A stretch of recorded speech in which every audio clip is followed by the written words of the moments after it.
No matter how early you wake up, you have to stay in your room, and you can't come down or come out until you hear the Christmas music playing. Because that just gives mom and dad time to put the coffee on. That's right, wake fry up. the bacon, put some eggs on, make sure everything's settled. So I always love that with the kids. Is the music playing yet? Can you play the music? Yeah. As you can see, we're in full-blown Christmas mode right now. We are, it's I've got beautiful. extra whipped cream on our hot chocolate. Got some too, thanks for that. And I thought that, since we're in Christmas mode, who better to have on takeaways than you? I mean, people look at you and they just think of Christmas. They think of snuggling up next to a fire in their Christmas sweater, watching their Christmas movie with you in it, and Christmas wrapping paper, Christmas candles, Christmas memory books, Christmas cards, everything. So thanks for coming on. You're welcome. Thanks for asking me back. I was kind of thinking, though, that this is a takeaways Christmas party we're having, but if this was a Mike Seaver Christmas party, because that's one of the cool things about this is that people are looking here seeing DJ Tanner and Mike Seaver getting together for Christmas. But if Mike was decorating the place, he would wait and make this a secret Christmas party. He would wait till Maggie and Jason left the house to go to some neighbor's party, and he would fake a sore throat so he could stay home. Then he'd invite all his friends over. It would be a blast. And he'd have Bruce Springsteen playing Santa Claus is Coming to Town on the radio. Yes. It would be so much more exciting than if DJ Tanner threw the party. No, that's not true. No? No. My party would definitely top yours. Well, DJ, first of all, she probably would have spent hours cleaning, so everything would be just, spotless, spick and span, perfect. And let's see, the decorations are pretty fantastic here, but she would have probably quadruple the amount of decorations. And probably Santa would be sitting here as well, ready for us to tell us our Christmas wishes. I don't know. We'll have to let other people decide whose they think would be more fun. But one of the things I love about Christmas, Candace, is it gives us a chance to catch up. We live close together in Los Angeles, but we're so busy, and our kids are grown, and we don't get to see family and friends as often. But things like Christmas bring us together, and it's a great time to catch up. So catch us up on everything that you've been doing. You're so busy. What's happened in the last year since you were on Takeaways? I just recently shot a new Christmas movie. You're kidding. Yeah, I know. Can you believe it? But I have a production company, so I produced another Christmas film. So mine is called A Christmas Present. And then another movie that I produced this year is called Christmas on Candy Cane Lane. And that's starring Andrea Barber, who was on Fuller House and Full House. I also took a desk job. I'm now the Chief Creative Officer of Great American Media, which is the new network that I'm at called Great American Family, and very happy to be over there. And what else? I started a podcast this year, so you can listen to it or even watch it on YouTube. It's the Candace Cameron Bure podcast. I'm still going strong on QVC. I have a clothing line that's exclusive there, as well as working with Dr. Lancer Skincare. And then I have a whole brand of products that are all faith-based products. I call it a Mind Style brand because it's things that are for your home, but they affect your heart and your soul and your mind. Nice. And so it's all kinds of positive, biblical, scriptural messages to put in your home. Products like, pillows and blankets, but devotionals and actually the Bible and framed art pieces that you can put on your wall so you can just see a little scripture, but it's all done in a really contemporary way. Yeah, it's too bad you don't have anything going on. How about your kids? How about Val? What are they up to? Oh, Val and the kids are great. Val is, he does everything, but he makes sure that he gets his hour run every single morning, no matter what. Natasha's doing great. She's acting, she's singing. She released a few new songs on Spotify this year.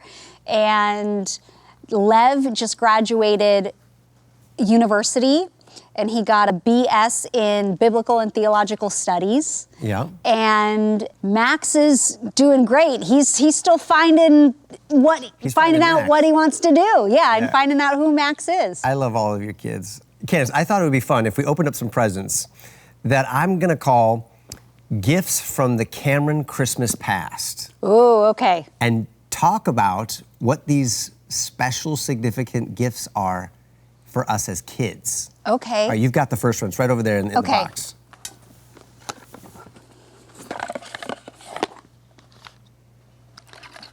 Oh, it's a Christmas tree. I have so many stories of Christmas trees growing up. Yep. Do you remember the one year actually that I don't know if we went out or just Mom and Dad went out to the forest and cut down the Christmas tree? Yeah, I think and so. And then when we brought it home, we decorated it, but then it was like infested with bugs. That wasn't a good tree. That wasn't a good tree.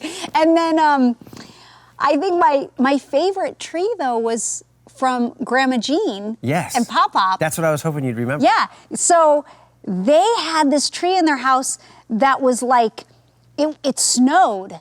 So the flocking in the snow would come down on the tree, and there was like a big basin at the bottom. A big basin at the bottom, and then it would catch it, but then it would kind of suck it up in a vacuum right through the center of the tree, and then the snow would keep flowing out. I loved that tree. loved it was our too. favorite Christmas tree ever, and I haven't been able to find one since. All right, here's another one. I'm going to open this one. All right, does this remind you of anything?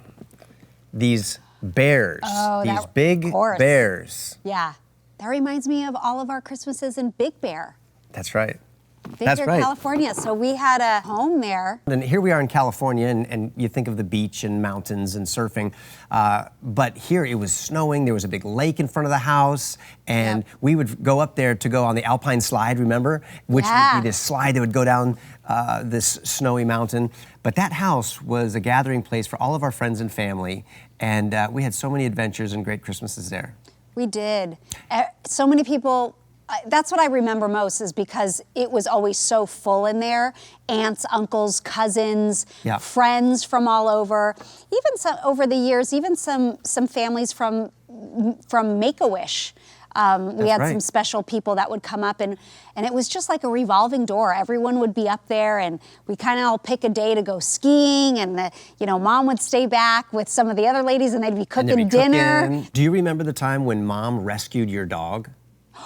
Mom rescued your dog in the lake. The lake was like freezing, almost frozen over, and your dog got caught out in the water because she loved the water. She did. There was something she got tangled in, and Mom, freezing and all, she was just like, I'm going, I'm gonna. Yeah, that was Mom. That was Mom. She ran in and she rescued her. Yeah. Okay, you've got another gift back there. Oh. This is a present that should remind you of a very special Christmas. Aw. It's a meager little tree. That's right. That's a Charlie Brown Christmas tree. It's a Charlie Brown Christmas tree. And we had a Charlie Brown Christmas tree one year in Big Bear. Yep. It wasn't in our home, because at that time we didn't have a home yet. We had, I think, rented. We rented it from Tracy Gold, who played Carol on Growing Pains, my little sister. Yeah.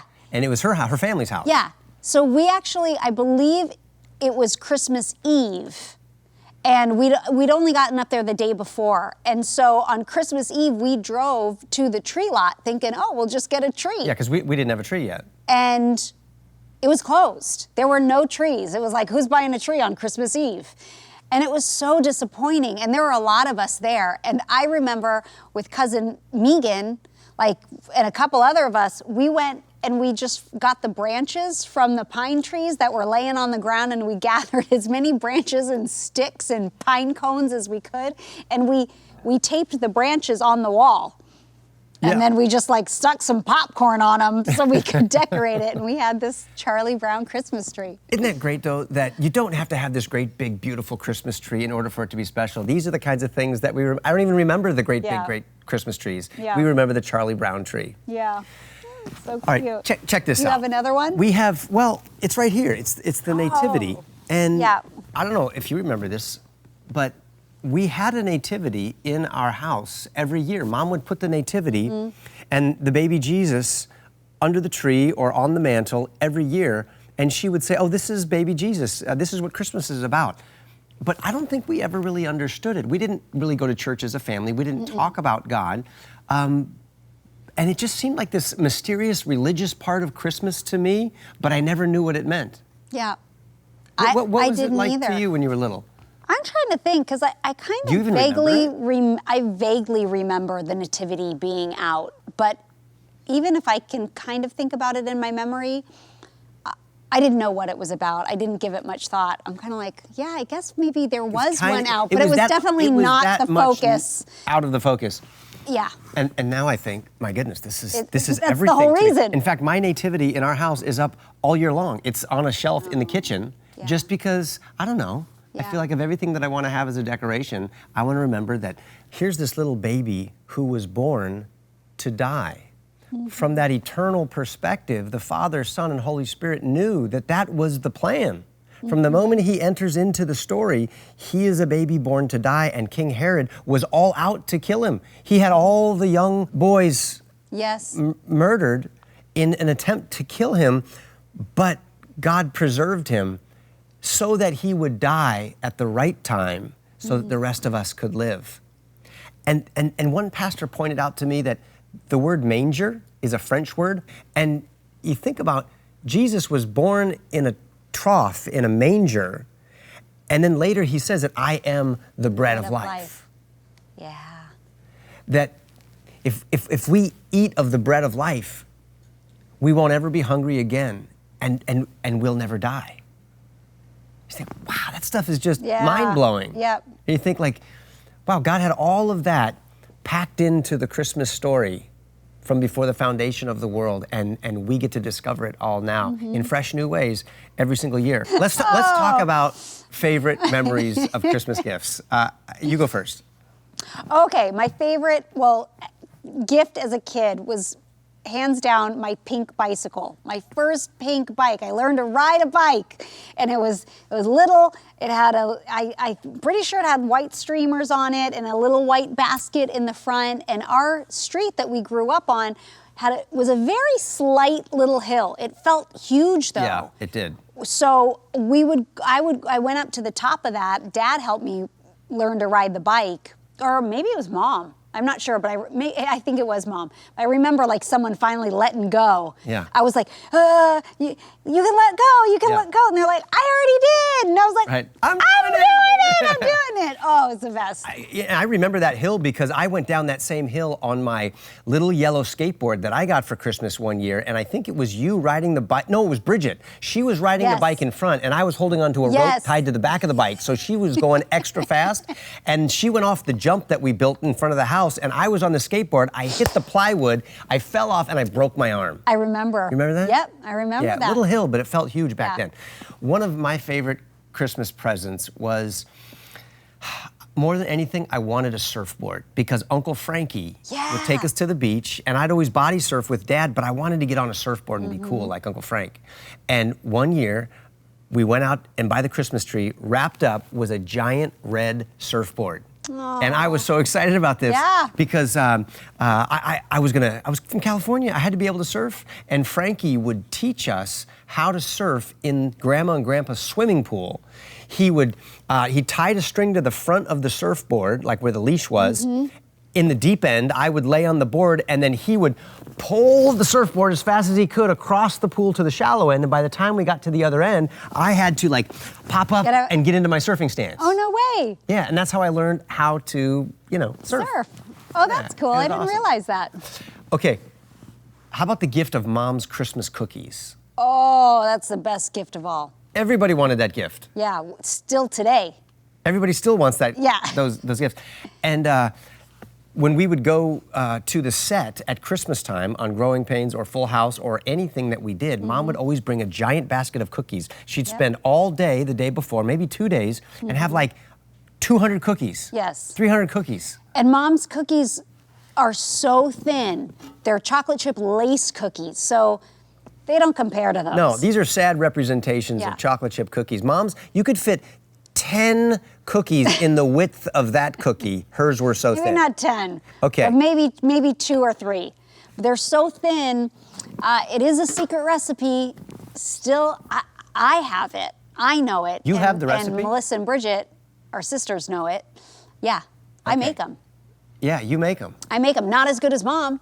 Well, no one makes them like Mom, but man, everyone, I used to make them when we lived in Florida for 10 years, and I would give the gift of cookies to all my neighbors. So the first year it was kind of like, oh, thanks, you know, a little tin of these funny little thin-looking cookies. And then the next year it was like, when are the cookies coming? Right. You're making the cookies, right? Oh, it's a huge disappointment if Mom Yes. doesn't make her cookies. Yes, yes. Yeah, that's a lot of pressure.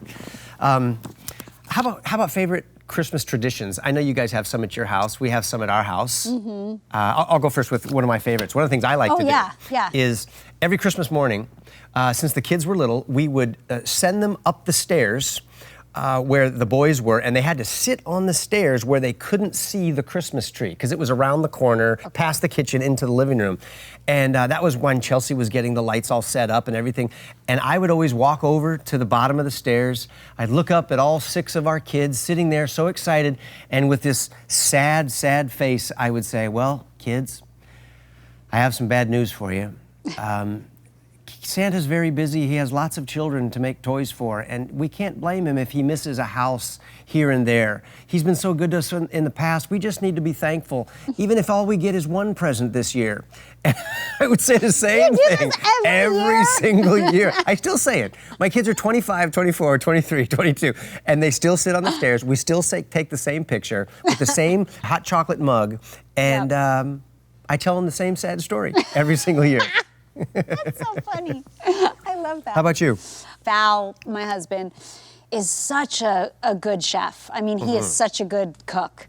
Amazing. He's amazing. And more than just the grill and the barbecue. Like, he could open a restaurant and be a head chef. So one year he made beef Wellington a long time ago, and that has just become the staple for our Christmas Eve dinners. Wait a minute. He makes beef Wellington? Yeah. I've tried to make beef Wellington. That's not easy. It's not. I need to have some of this beef Wellington. It's so good. It's so good, and then usually, mashed potatoes and all the things that go along with it. But but cream and peppercorns and shallots and filet mignon and puffed pastry. I know what it is. Yeah, with the mushrooms around and some really thick bacon or prosciutto. Like we've done different things each year, but that's always the meal. Usually, Mom and Dad come over, and then we go to our Christmas Eve church service, which is a candle lighting ceremony, which I love. I mean, our church is pretty big. It's a big sanctuary, and to see that the lights go out and then one candle light up that whole place with a whole lot of candles, that part's so beautiful. And then when the kids were really little on Christmas morning, we kind of followed the same tradition as Mom and Dad when we were little, was that no matter how early you wake up, you have to stay in your room. And you can't come down or come out until you hear the Christmas music playing. Because that just gives Mom and Dad time to put the coffee on. That's right, wake fry up. The bacon, put some eggs on, make sure everything's settled.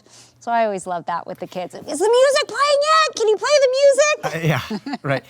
One of the other things that I would love to do too is on the night before Christmas, I would read "'Twas the Night Before Christmas," and I would sit in my chair. I'd kind of set it up like this with a big fire, and I'd sit in my chair, and I had a pipe, and I put a pipe in my teeth. This doesn't surprise you? No. You know, I know. I just might as well have goober written across my forehead. Totally. And I got a pipe in my teeth, and I sit there and I have all the kids gather around, sit, in a little circle, and I'd read for them. "'Twas the night before Christmas, when all through the house, not a creature was stirring, not even a mouse." And but they still want me to read it. Yeah. They still want me to read it. I want to hear you read it. And then the Christmas dinner at the house, where we would all gather as a family and we would sing our Christmas carols. Yeah. And Carol would come out, and Mom and Frank and everybody would just sing at the top of their voices. Yeah. And we'd hark the herald angels sing. It was great. Yeah. So good. Love it. And we have our Christmas memories as children, but as parents, there's something really special about Christmas.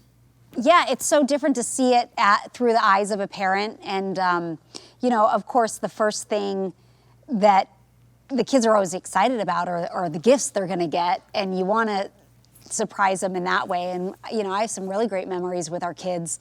When they were really young, it used to be, running down the stairs and, everyone just going for presents. And that happened one year. And then I was like, okay, no. We're sitting in a circle, everyone, someone will pass a present to someone else that has your name on it, and we're going to open these individually, one by one. Everyone gets the attention. Like, let's slow this whole thing down and appreciate it. I remember one year we surprised the kids, and we each gave them a gift, and we said, open it up at the same time. And so they did. Natasha opened up a lei. Like a flower lei. A flower lei. Lev opened up a coconut, and Max opened up a little ukulele. And they were like, what's going on? And we went, we're going to Hawaii tonight. And they were like, ah! Oh, wow. Like, never, like that. I mean, that was pretty extravagant, but like that was such a fun Super surprise exciting. as a parent to be able to give them, and they were so excited. But some of the little things, just to see the excitement on their faces. But totally. We always start off though, because the presents are really fun, especially when they're little, because their eyes just get this big, But we always just made sure that we started off reading the Bible too. It's always been important to me to have my kids know the reason we celebrate Christmas. What are some of the things that you're most thankful for this year? Oh, I mean, everything. I mean, I could just give you such a long list, but this year I've, just because of what the world's gone through in the last couple of years, but also having lost a very close friend this year, I'm so appreciative of my friendships, and I mean true friendships. All the people in my life, I'm so grateful for them, and the people who speak encouragement into me and pray for our family and support us in all different ways. It just, the older you get and you realize you can pretty much count your close friends, on your two hands. And man, I love them so much. And it's like through thick and thin, you know who those people are. And I just, this year, I've really recognized who those people are in my life. And I'm so grateful for them. Yeah. What about you? Yeah, that resonates with me too. True blue friends are hard to find. I think if you can go through life and say that, even if you could say you have one true friend, that you're very, very fortunate. And I'm also thinking about how just thankful I am for our kids, and we hope to have grandbabies sometime soon. Now that our kids are getting older, I know. A couple of them are married, and we are really excited about grandbabies. I want them too. I don't have any married kids yet, though. I gotta wait a little longer. Yeah, well, it gets really exciting, and one of the gifts that I told my kids that I want them to give me is 1 year without grandbabies, because I'll explain. Okay. I'll explain. I got my girlfriend all to myself for like 6 years. Then we started a family, and this little man comes into our life, our son Jack, who just, hijacks my wife's love completely with her whole heart. And then we had 5 more kids after that. And so it's been all kids, all babies, all the time. And I'm like, you know what? When all of you move out of the house and you get married, I want you to give me 1 year without grandbabies so that I can have my girlfriend back again. We can travel, we can do stuff. Because once the grandbabies come, I'm going to lose her to the grandbabies. Oh, I know that. Yeah. I know that for sure. Yeah. That's a good Christmas wish, Kirk. Well, what gives? You got no room for your brother in your Christmas movies? You really want to go there? Bring it. I can handle it. My Christmas movie from this year, A Christmas Present, that's on Great American Family Channel. It's this beautiful story about a woman who's married, has a family, has 2 kids, and she has a brother whose wife recently passed, and he has a daughter. And I play this woman, Maggie, and she's worried about her brother and the kind of Christmas he's going to have, because it's his first Christmas since his wife has passed. And so Maggie's a very, A-type personality, all about the fun, got to do all the things for Christmas. And so she's like, I can't let my brother just sit in his house and be miserable. Yeah. And so I'm going to go take my family and we're going to go stay with him for Christmas so she can just plan this extravagant, amazing Christmas for him and his daughter. Great. And the story that transpires is that her brother, Paul, actually is this, he's a man of faith, and he's not as sad as Maggie would have thought. Of course, there's a sadness, but he has such hope, and a hope that she's never known before or thought of before, because his hope is in Jesus, and he knows he's going to see his wife again one day, and his daughter's going to see her mom again one day. And so these two people, like, there's just these great moments and great scenes where Maggie really learns about herself and her family and is interested, like very curious about God, but doesn't think that really has worked in her life before. But he really teaches her this incredible lesson, in the sense that being present for him is more important than going out and doing all the things. It's about relationship and conversation and actually focusing on family that's right in front of them, instead of doing all these things where you're kind of together but you don't really spend time together. You're not really focused on one-on-one. It's a beautiful movie. I hope that everyone can watch it. It sounds like a great story. It was I could have played the brother. written for you and me, and somebody bailed on me. All right, I ghosted her. I ghosted my own sister. He did. It's the truth. You ghosted me. So I created this beautiful story for you and me. And I was going to play the brother. You were going to play my brother. The man of faith. Yes. who likes to be present, who actually taught his sister a lesson. You came to teach your brother a lesson, you felt sorry for me, and then I was supposed to end up teaching you this great lesson and help you come to faith in the Lord. Yeah, and then I got a phone call that said, Can, I got too much going on, I can't do it. I can't do the movie. I was like, I know. Womp, womp. I know. I was so looking forward to it, and I feel terrible about it, and I felt like there was nothing I could do. I know. Well, the good thing is, I had, no offense, but you found someone best on-screen brother. His name's Paul Fitzgerald. He was so wonderful. Oh wow, he was really great. So I'm very grateful that I got to know him and meet him, because we connected and feel like he's a friend for life. So I don't know. We'll see how good the Christmas present is this year, because we'll see if I'll write another one for you and me. See, sometimes you just got to settle for second best, but sometimes it works out for the best. So I'll see. I'll try to schedule a little time next year in my schedule, and maybe we can make this work again. I think you need to watch A Christmas Present. I think I do. I think I do. Candace, you're in so many Christmas projects. I mean, you have Christmas lines of products and Christmas movies and TV shows, and you're producing and acting and helping with the writing with all of these things. It seems like you have Christmas on your brain all year long. What is it about Christmas-centric projects that you like so much? I never thought that I would be known for Christmas in my career, truly. And it is something that I absolutely love. Like, I'm so grateful to God that I'm like, really? God, I get to make Christmas movies and people are going to come to know them and love them, and I get to look forward to them, making them every year. I love it because everyone's a little nicer, a little kinder during Christmas.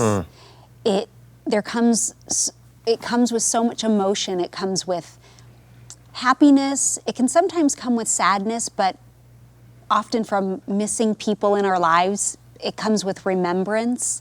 It is the easiest and most perfect time to actually share the gospel message and share God and Jesus with people. So I love that God has given me a platform or a talent and an ability that I get to make these fun Christmas movies. And yet, people love watching them, but it lends itself to such an easy conversation to talk about the real, true meaning of Christmas with people. And so it's just like this open door, and I love everything that comes with it. I really do. I love the commercialism of Christmas because I love decorating.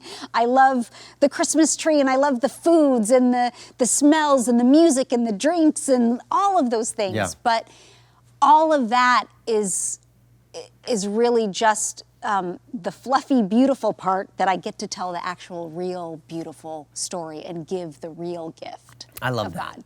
Yeah. I love that. And I'm glad you brought up about, so many people say, well, Christmas has gotten to be too commercialized.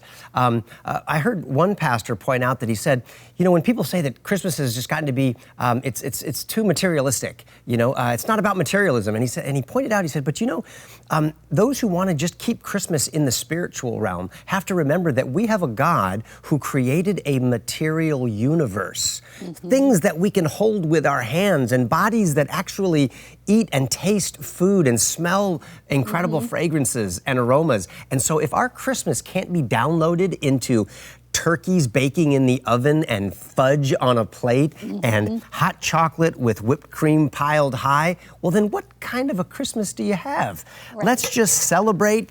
Let's make sure that we don't max out our credit cards and we focus on the wrong things, but let the birth of Jesus be represented in everything we do, including our decorations and our gift giving and in our feasting. Exactly. I love it because I love to have, if I can have a little Christmas party at my house and gather my friends over, I love to do that. But, you better believe, like, I'm sharing God with people. I love that Christmas is the easiest time to invite friends to church that might not otherwise go. Yeah. And I know, even like I was talking about our candlelit service, it's so beautiful. So I know that not only does it not disappoint, they're gonna love it, even if they're not normal churchgoers or they might be a little timid to go. But and then I know the work that God can do in hearts, Right. So it just lends it all the goodness. It's the best time of year. It's the best time of year. It is. The music, Bing Crosby, White Christmas. I mean, that's when I want to put on a robe with a scarf and a pipe in my teeth. And I want to read "'Twas the Night Before Christmas." Roast chestnuts on my fire. I actually do that too. Okay, Candace, what about your favorite Christmas songs? Do you have any favorite Christmas carols or songs that you love to sing? I really love Silent Night. I really love Joy to the World. Me too. I know one of my favorites is Hark the Herald Angels Sing, Glory to the Newborn King. But there's a hidden stanza that most people never know about. It's like the second or third, and it goes like, born to raise the sons of earth, born to give them second birth. And I love that because that's talking about the new birth. When we put our faith in Jesus and his death and his resurrection, we're born again. We're not just born physically the first time, but we're experiencing that second birth from heaven when God transforms us into a new creation by faith. Love that song. Yeah, I love that. I do love that too. My other favorite, it just hit me, is go tell it on the mountain, over the hills and everywhere. Go. Hey, we could go on the road with this. We could be like the new Donnie and Marie. Donnie and Marie Osmond. Yes, let's do it. Except I can't sing. I can't either. I sound like a rooster with laryngitis. I keep practicing, but it doesn't get better. Hey, I think our Christmas carol singing on Christmas Day is pretty darn good. It is. In your living room. Yeah, we need to do it again. Yeah.